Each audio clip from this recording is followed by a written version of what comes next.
Sexta-feira de oração. Abra sua Bíblia em Romanos, capítulo 15. Vamos ler do verso 1 ao verso 13. A palavra do Senhor, escrita pelo apóstolo Paulo aos irmãos em Roma, que diz assim: Ora, nós que somos fortes na fé, temos que suportar as debilidades dos fracos, e não agradar a nós mesmos. Portanto, cada um de nós agrada ao seu próximo no que é bom, para edificação, porque também Cristo não agradou a si mesmo. Pelo contrário, como está escrito, os insultos dos que o insultavam caíram sobre mim, pois tudo o que no passado foi escrito, para o nosso ensino foi escrito, a fim de que pela paciência e pela consolação da Escritura, tenhamos esperança. Ora, o Deus da paciência e da consolação lhes conceda o mesmo modo de pensar de uns para com os outros, segundo Cristo Jesus, para que vocês, unânimes, a uma só voz, glorifique a Deus e Pai de nosso Senhor Jesus Cristo. Portanto, acolham uns aos outros, como também Cristo acolheu vocês, para a glória de Deus. Pois digo que Cristo foi constituído ministro da circuncisão, em prol da verdade de Deus, para confirmar as promessas feitas aos nossos pais, e para que os gentios glorifiquem a Deus por causa da sua misericórdia, como está escrito. Por isso, eu te glorificarei entre os gentios, e cantarei louvores ao teu nome. E também diz: alegre-se, ó gentios, com o povo de Deus. E ainda, louvai o Senhor, todos vocês gentios, e todos os povos louvem. Também Isaías diz: virá a raiz de Jessé, aquele que se levanta para governar os gentios. Nele os gentios esperarão. E o Deus da esperança encha vocês de toda alegria e paz na fé que vocês têm, para que sejam ricos de esperança no poder do Espírito Santo. Vamos orar? Pai, em nome de Jesus, te louvamos e te bendizemos. A tua graça nos basta. É na fraqueza que estamos mais e mais conectados em ti, porque na debilidade buscamos a tua face, para que em ti ficamos cheios do Espírito Santo. Por isso, ó Deus, nos façamos sempre debilitados, para que dependemos de ti, sempre fraco, para que em ti sejamos fortes. Ó Deus, seja sobre a tua igreja, seja sobre o teu povo, e nos ensina a amar uns aos outros como o Senhor nos amou. Em nome de Jesus. Amém. A palavra dita pelo apóstolo Paulo aos irmãos em Roma, nos traz o ensinamento que devemos agradar ao máximo e não a nós mesmos. Agradar os outros ao invés de nós mesmos. Se você olhar e se você prestar atenção na teologia coach, na teologia que está em expansão no Brasil, muitos deles, não todos, mas muitos deles vão trazer a ideia que você precisa se conectar consigo mesmo. E essa autoconexão te levará a uma conexão com Deus. E na verdade não é assim que funciona. Na verdade é a conexão com Deus que faça que nós nos conhecemos a nós mesmos. Quanto mais eu me conecto com Deus, mais eu me conheço e vejo que nada sou. Quanto mais eu me aproximo de Deus, mais vejo que eu sou incapaz, falido, perto de um Deus infalível e capaz de todas as coisas. Para que, quanto mais eu me aproximo de Deus, me faço um ser pequeno perto de um Deus grande, para que Ele me fortifique na fraqueza que eu estou vivendo. Porque como eu amarei meu próximo achando que eu sou o máximo? Como eu amarei o meu amigo, o meu vizinho, o meu parente e orarei para o meu inimigo, sendo que eu me acho o máximo? E tem gente dizendo aí, não mais a teologia do coach, mas o coach em si, e fala com toda franqueza, trazendo até uma ideia de vida, uma ideia de esperança, porque as pessoas estão aguardando o próximo ponto. O que você vai fazer nas férias? Ah, vou viajar com a família. O que você vai fazer no sábado e domingo? Vou na praia. Então você define os seus dias felizes, o sábado e domingo e as suas férias. E o sistema coach diz, o seu dia tem que ser um dia feliz. Todos os dias tem que ser um dia feliz. Enquanto as pessoas estão procurando a felicidade, eu já estou nela. Porque eu não estou nem aí para o outro. Eu preciso me conectar comigo mesmo para encontrar a minha própria felicidade sem depender do outro. E não é assim que Deus mandou. E não foi assim que Deus ensinou. Jesus nos coloca na dependência um dos outros. Somos dependentes e interdependentes de Deus. Por isso que Ele nos manda a amar o próximo como a nós mesmos. E o apóstolo Paulo escrevendo aos Romanos, no capítulo 14, ele fala, trata com gentileza, com uma maneira mais sutil, os débeis na fé.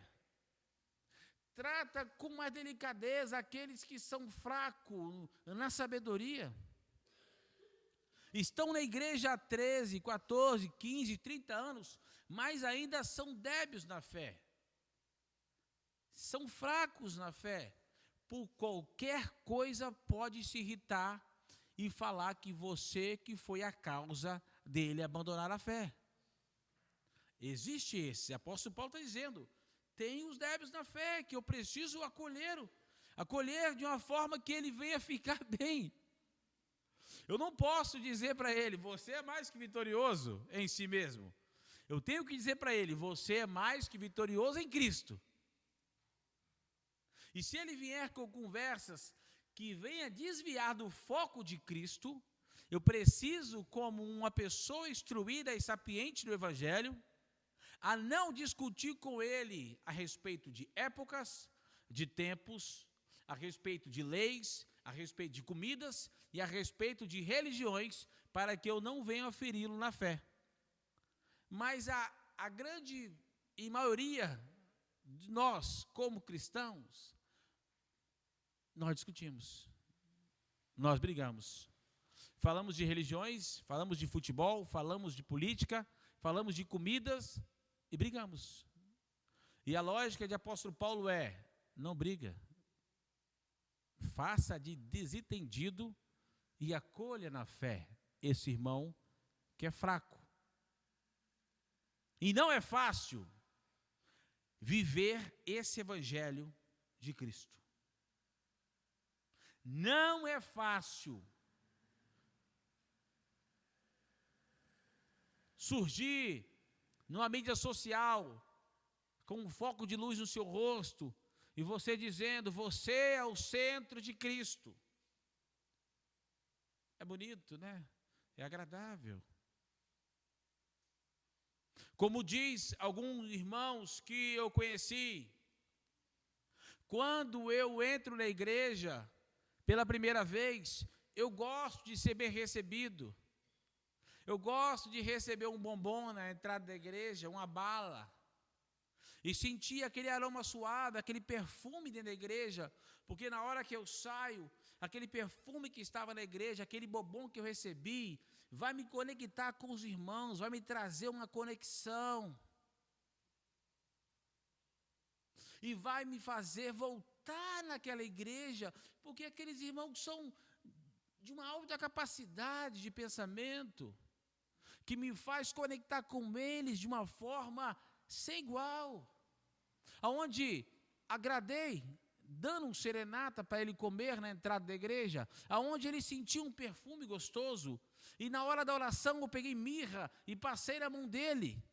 E quando ele vai no banheiro, tem cheiros no banheiro, os aromas, que tudo isso te envolve, e ele fala, nossa, que igreja gostosa, eu vou voltar nela.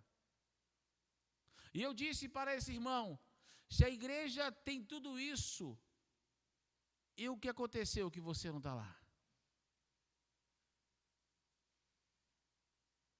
E se você gosta de tudo isso, por que você não replica isso? Porque quando você entra numa determinada igreja, não trata os outros da mesma forma que você quer ser tratado. Porque queremos que as pessoas nos recebam bem em vossas casas, mas nós não temos a capacidade de recebê-los bem. Encontramos um amigo e levamos para a nossa casa, e só vamos oferecer o café na hora que ele fala, estou indo embora. Que péssimo amigo que somos. Ao receber um amigo ou alguém, na hora que ele entra em nossas casas, oferecemos o café, não na hora que sai. Isso denomina que nós temos maturidade. A maturidade nos traz fortalecimento, a maturidade nos traz abundância. Já a imaturidade te leva à escassez.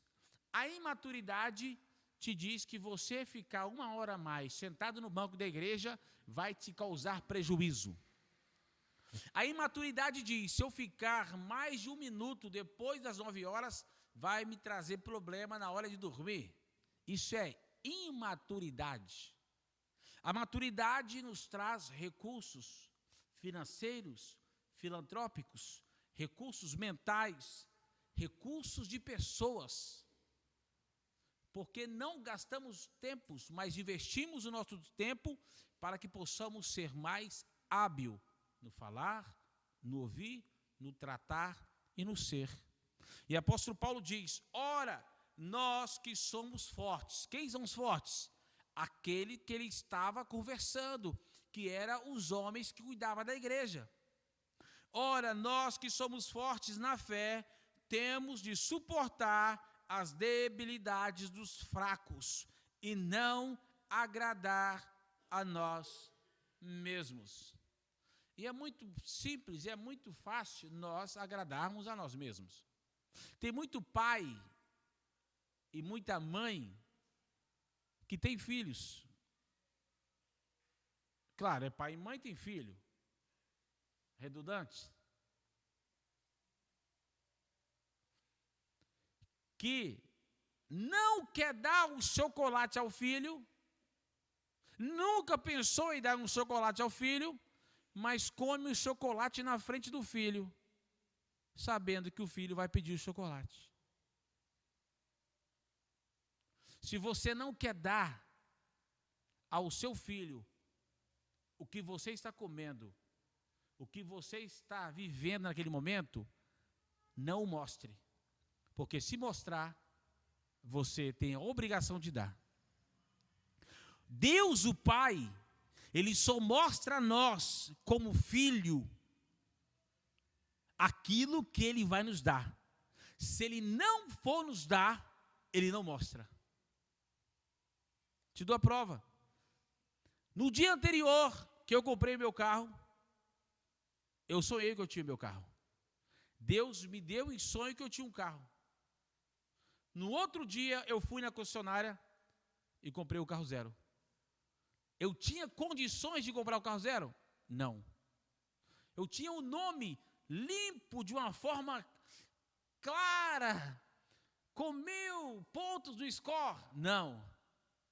Mas Deus me mostrou. E uma vez que Ele mostra, Ele não é pai que negue ao filho aquilo que Ele mostrou. Então nós, como os fortes na fé, não podemos negar quando nós mostramos à igreja ou aos nossos irmãos quem somos. Se somos, então oferecemos. Se somos de abraço, oferecemos abraços. Se somos de palavras, oferecemos palavras. Se somos de gestos, oferecemos gestos. Se somos de filantropia, fazemos filantropia. Não podemos dizer que somos e depois não fazer aquilo que somos. E apóstolo Paulo diz: portanto, cada um de nós agrade ao próximo no que é bom para edificação. Então, nem todas as coisas devemos agradá-lo, mas agradar naquilo que é edificação. E a melhor coisa que você possa agradar o seu próximo é na edificação da oração. É na edificação da palavra do entendimento. Pastor Jorge Linhares, 1970, estudante de engenharia, na PUC de BH, conhece uma moça linda da Igreja Batista e descobre que a moça linda é filha de um pastor. E o pastor fala com ele: Jorge, quer namorar com a minha filha? Quero, sim, senhor. Então você vai ter 1 ano de teologia comigo. Depois de 1 ano de teologia comigo, eu concedo a mão da minha filha em namoro. E a menina diz: aceita, aceita. O Jorge aceitou. E estudou com o sogro dele, que nem era sogro ainda, por 1 ano de teologia. E ele concedeu a mão da filha em casamento. Jorge terminou o curso de engenharia. Jorge foi ser engenheiro. Jorge foi ser pastor. Jorge se forma pastor.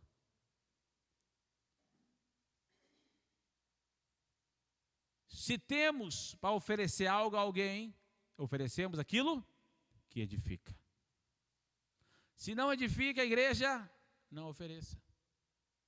Se edifica o seu filho, ofereça. Se edifica a sua mulher, ofereça. Se edifica o seu marido, ofereça. E a melhor coisa que devemos oferecer da edificação é palavra e oração. Porque diz: também Cristo nos não agradou a si mesmo, pelo contrário, Cristo não agradou a si mesmo, pelo contrário, como está escrito, os insultos dos que te insultavam, caíram sobre mim, sobre Cristo, pois tudo o que no passado foi escrito para o nosso ensino, foi escrito, a fim de que, pela paciência e pela consolação das Escrituras, tenhamos esperança. Então a palavra, ela é essencial na edificação. Eu, como o pastor, como evangelista, como homem de Deus, eu preciso me policiar todos os dias, no trato com a minha esposa, no trato com os meus filhos e no trato com os outros. Não apenas como pastor, mas como homem de Deus, eu preciso me policiar, porque eu sou falho como qualquer um de nós. Eu sou falho como qualquer um de vocês. As habilidades que o atacam também me atacam. Então, como diz o apóstolo Pedro, eu preciso vigiar. E Jesus diz: vigiai e orai, para que não caiam em tentação. As tentações que cercam o solteiro é a mesma que cerca o casado. A tentação que cerca o homossexual é a mesma que cerca o heterossexual. Nós somos cercados pelas bandejas ardis de Satanás. E isso não traz edificação. O que traz edificação? A sua palavra. E a palavra do Senhor, ela é uma palavra de consolação, uma palavra de esperança, uma palavra que traz paciência. Ora, o Deus da paciência e da consolação lhe conceda o mesmo modo de pensar de uns para com os outros, segundo Cristo Jesus, para que vocês, unânimes e uma só voz, glorifique a Deus e Pai de nosso Senhor Jesus Cristo. A unificação da paz, da paciência do Espírito Santo em nós nos fortifica e nos ajuda a vencer as tribulações através da paciência. Por isso eu te glorificarei, como está escrito. Por isso eu te glorificarei entre os gentios e cantarei louvores ao teu nome. E também diz: alegre-se, ó gentios, com o povo de Deus. E ainda: louve ao Senhor todos vocês, gentios, e todos os povos o louvem. Também Isaías disse. Virá quem? Virá Jesus, da raiz de Jessé, aquele que se levanta para governar os gentios. Nele os gentios esperarão. Verso 13. E o Deus da esperança, Jesus, encha vocês de toda alegria. A alegria do Senhor é a nossa força. E paz. Paz no Espírito Santo, na fé que vocês têm, para que sejam ricos de esperança, no poder do Espírito Santo. Ora, a oração que nos leva à conectividade com Deus. Ora, sem oração não tem como nós termos uma conectividade perfeita com Deus. A oração é como um bebê ao braço da mãe, que olha para a mãe e vê a face da mãe e replica a face da mãe para nunca esquecer dessa mãe. Qualquer outra mulher pode pegar essa criança, ela vai reconhecer que não é a sua mãe. Quando a mãe pega, ela sabe que é a mãe, porque é face a face. A oração com Deus é como nós estivéssemos no colo de Deus e olhando para o rosto dele, e ele nos alimentando com a tua palavra. Isso é oração. A palavra de Deus é o alimento das nossas almas. Se edificamos nela, edificamos os outros. Se edificamos nela, amamos os outros, e assim nos edificamos e nos nutrimos na palavra do Evangelho de Cristo Jesus. E o Deus da consolação e o Deus da paz seja o árbitro em nossas vidas, para que sejamos de fato homens e mulheres cheios do Espírito Santo.